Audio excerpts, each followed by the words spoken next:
تظاهر القائد جنبي والقائدة روجينا بالتمرد على دانجو حتى يكشفوا الخونة الذين يتآمرون على إمبراطورية جوجو، وقد هاجم هزيم الرعد قائدهم هوكن وقضى عليه.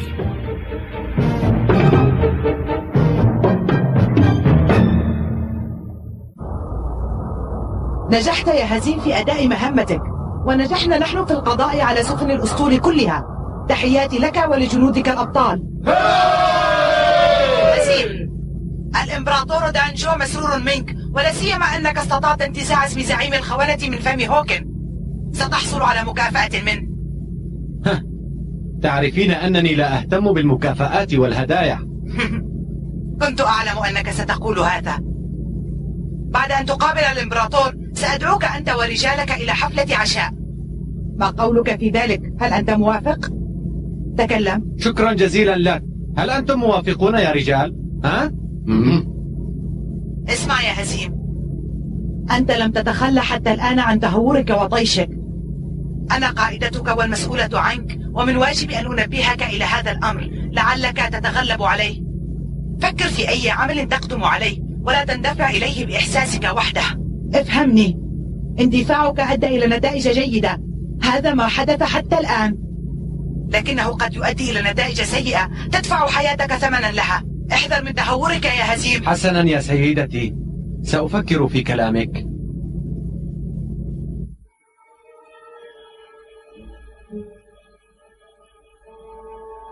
ما الأمر يا بورماي؟ أظن أنك سمعت بتمرد النبلاء وأعوانهم الخونة، أليس كذلك أيتها الآنسة؟ نعم سمعت، لكن التمرد انتهى، فما الأمر الآن؟ أولئك الذين قتلوا أو قبض عليهم هم أسماك صغيرة، ربما كان بينهم بعض القادة، ولكن أظن أن المستفيد الحقيقي من هذا التمرد لم يكشف بعد حتى الآن. ماذا تريد أن تقول؟ تكلم. حسنا، من الواضح أن هدف المتمردين القضاء على الإمبراطور دانجو وإعادة بناء إمبراطورية اتحاد كواكب المجرة. تابع يا بورماي، من هو المستفيد من ذلك؟ هناك شخص واحد يحقد على دانجو، وهو أحق الناس بطلب حكم إمبراطورية اتحاد كواكب المجرة. لابد أنك تعرفينه جيدا يا سيدتي. إنها الآنسة سيموني، نعم، فهي حفيدة آخر أباطرة المجرة وآخر أفراد أسرته، وهي تكره أبي كثيرا. حسنا، كان علي ملاحظة هذا. سأسجنها اتقاء لشرها.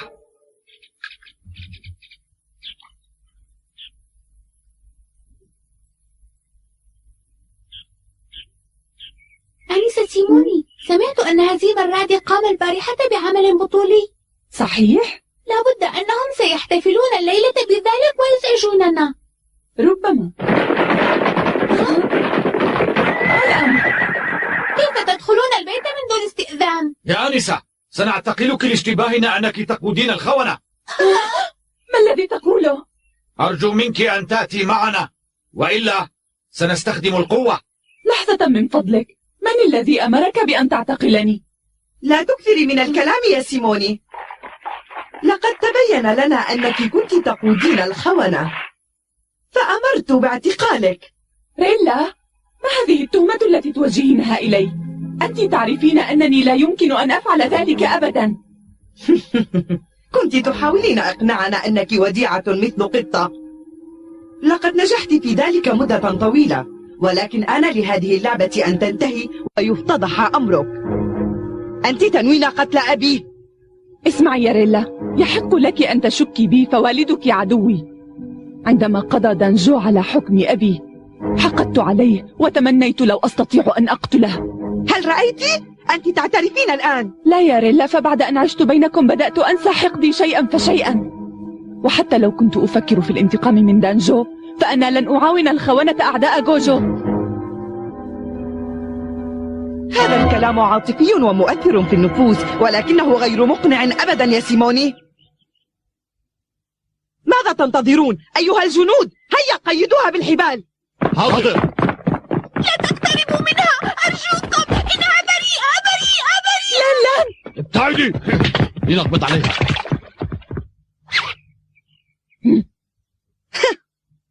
أمسكها جيدا حتى لا تهرب، وأنتم فتشوا المنزل واجمعوا كل الأدلة التي تجدونها. لن تجدوا أي دليل ضدي، فأنا بريئة. حتى لو لم أجد أدلة فسوف أختلقها بنفسي. ماذا؟ يا لك من فتاة قاسية.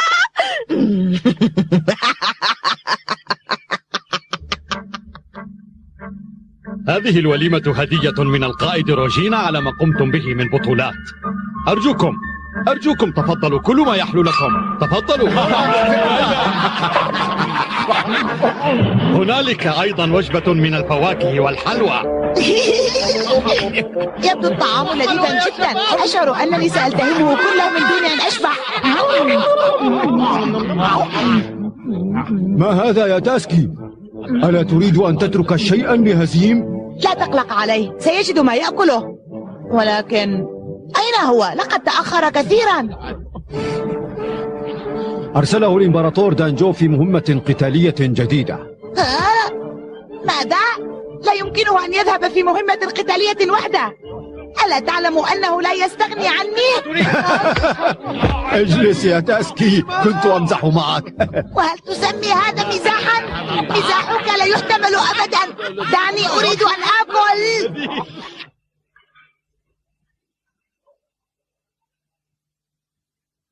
آنسة سيموني، ألا تسمعينني؟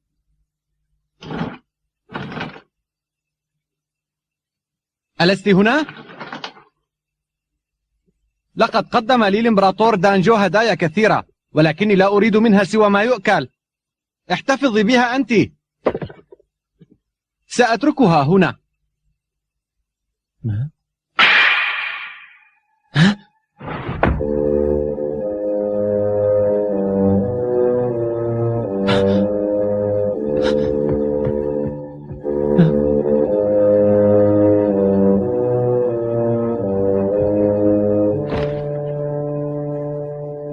لان استيقظي. سيموني، استيقظي. ماذا حدث؟ تكلمي. هزيم. أين هي الآنسة سيموني؟ أخذها الجنود، أخذوا سيموني.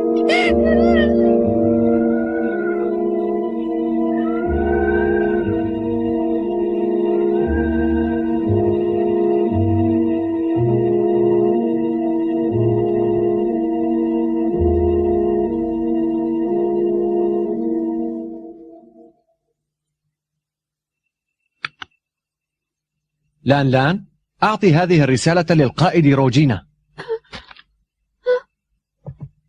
لا تقلقي، سأعيد الآنسة سيموني إليك قريبا. حسنا، ابذل جهدك. سأفعل ذلك، ولكن عليك ألا تخبري أحدا بأمر هذه الرسالة. واضح؟ لقد فهمت.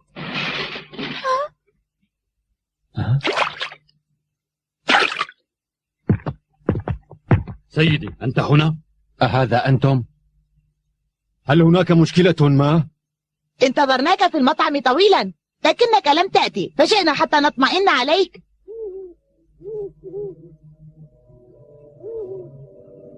المعذرة سيدتي، هذه الفتاة أتت برسالة من القائد هزيم. لقد بعث إليك بهذه الرسالة. رسالة من هزيم؟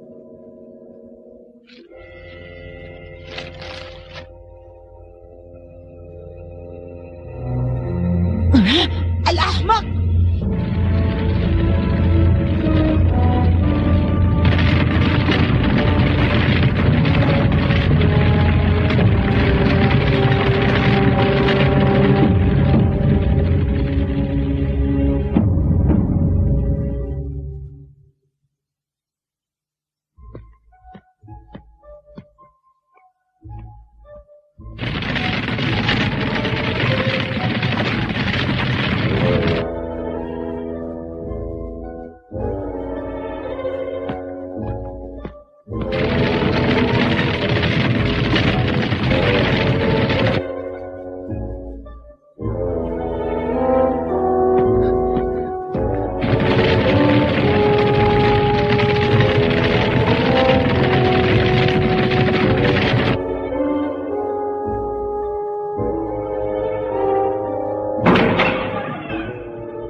ماذا هناك؟ إنها ورطة.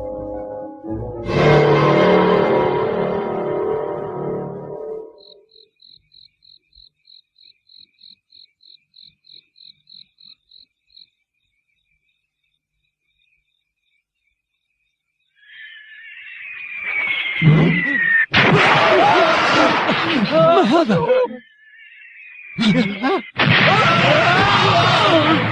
يا إلهي!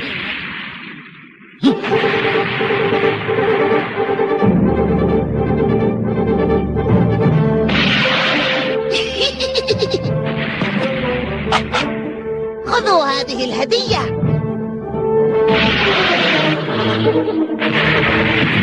سيدي، إنه هجوم. اقتلوا الأعداء، لا ترحموهم. فات الأوان.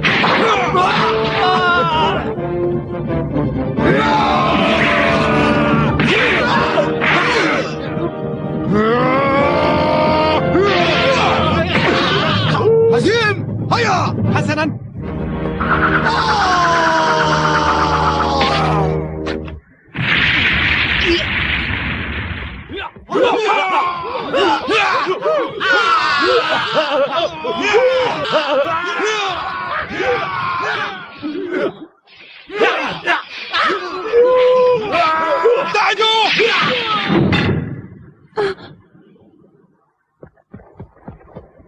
هزيم. نعم أيتها الآنسة، جئت كي أنقذك. آسف جدا لما حدث لك.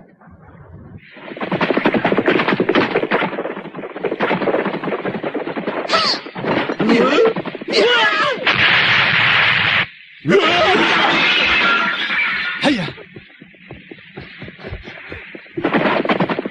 هزيم. ها؟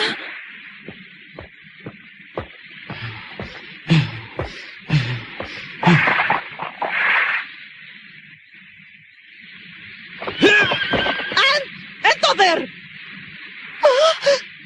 هزيم،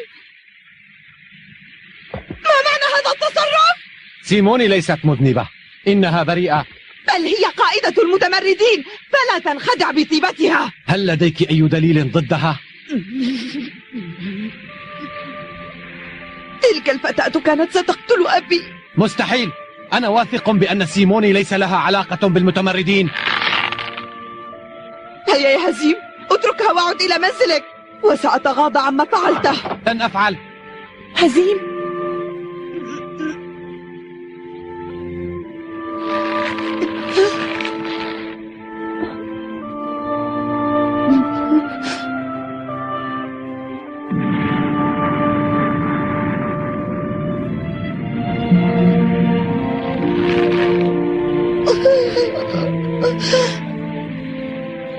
هيا بنا.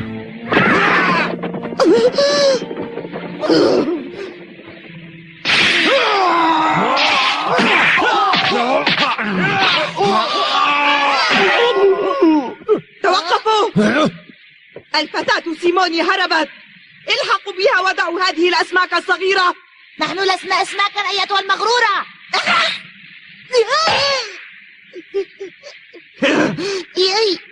نفذنا.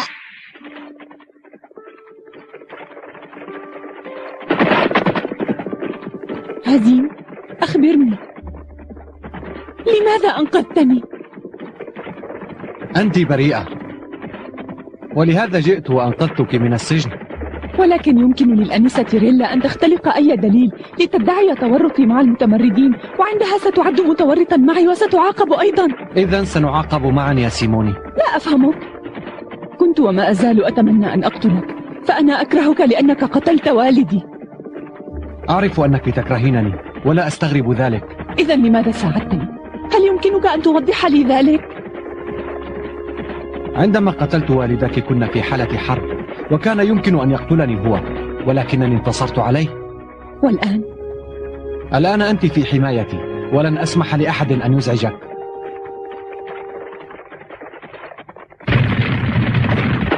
يا إلهي، إنهم خلفنا.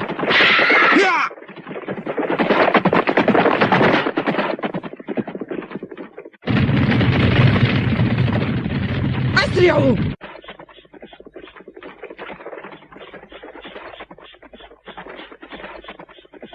سيمون، لان كانت قلقة جدا عليك. وأنا مشتاقة لها، إنها فتاة طيبة. احذر!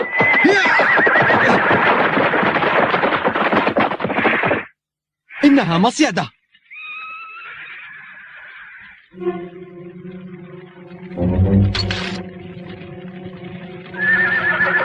حسنا يا هزيم، انتهت اللعبة. لا تقاوم، نحن نريد سيموني فقط. هيا اتركها وارحل بسلام. أنت تحلمين؟ لن أترك سيموني أبدا. هيا يا هزيم، ارحل. أجل، أنت لا ذنب لك فيما يجري، ولا أريدك أن تتحمل العقوبة من أجلي. أنت مخطئة، أنا لا أفعل هذا من أجلك، بل من أجل ضميري. إنني أفعل ما أقتنع به. أنا لا أستطيع الهرب الآن يا هزيم، لكن أنت تستطيع أن تنقذ نفسك. أرجوك اذهب، لا تموت عبثا. أنت ذكية جدا يا آنسة سيموني. هزيم، من الأفضل لك أن تنفذ كل ما قالته لك. هيا افعل. لا، لن أفعل ذلك. أيها الأحمق، يبدو أنني كنت مخطئة لأنني وضعتك تحت وصايتي. إذا كنت تريد أن تموت فالأمر سهل، سأحقق رغبتك أيها الجند.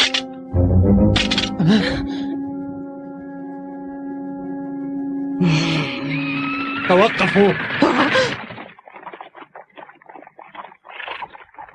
القائد جنبي. هذا الأمر لا يعنيك أبدا، فماذا تريد؟ هيا انصرف بسرعة. آنستي، لحقت بكم إلى هنا حتى أخذ القائد هزيم والآنسة سيموني معي بأمر من الإمبراطور دانجو. ما هذا الذي تقول؟ لن أسمح لك بذلك. حتى لو كنت ابنته فلا يمكنك أن تفعلي ما يحلو لك. هنالك قانون واضح وعلينا جميعا أن نحترمه. أنا واثقة بأن سيموني هذه خائنة، وتعرف أن الخائن يجب أن يقتل. إنه أمر الإمبراطور، أم أنك تريدين عصيان أوامر أبيك يا آنسة؟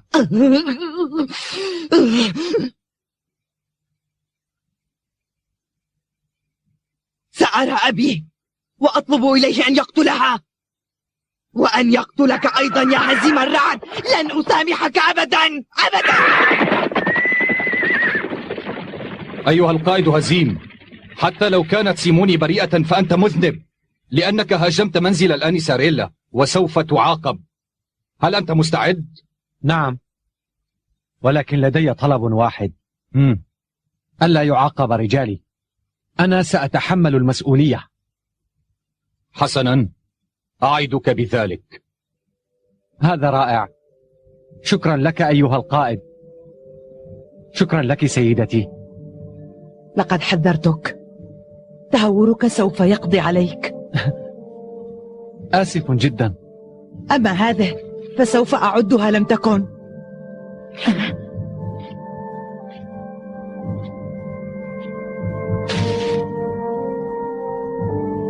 أيها الأحمق، لا زلت صغيرا على تقديم الاستقالة.